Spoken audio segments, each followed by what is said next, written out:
For today's video, andito kami ngayon ni Mother sa SSS kasi kailangan na naman niyang i-renew ang kanyang ako para tuloy-tuloy lang ang pensyon. Pagkatapos niyan, mabilis lang naman kami natapos around 9 o'clock. Tapos na agad kami. Pupunta kami sa health center sa Bagong Pook. Kasi kailangan na naman yan, ang bagong reseta. Ayaw ng bentahan sa butika ng maintenance na gamot kasi expired na daw. Kailangan na naman i-check up ulit. Ayan si Mother now, di ba?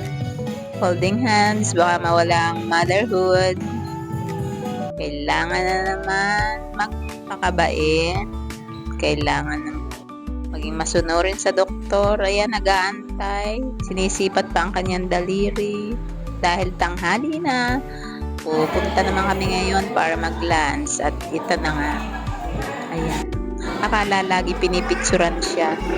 Time to take our lunch. Mama, sige. Ubusin mo yan. Nagutom na. Inabot na ng tanghalian. Kakalayas. Ayan ang aming banding moment sa araw na to. May sinasabi ang lola. Bye na, Mama. Ayan. Sasabihin mo kay Dio. Dio, nandito kami tita. Kakain na kami. Dadalhan kita. Ito, babawasan ko lang lang.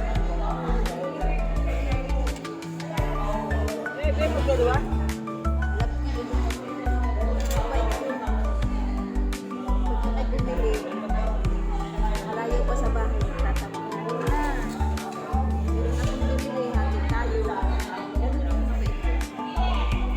Bait pala si Dio.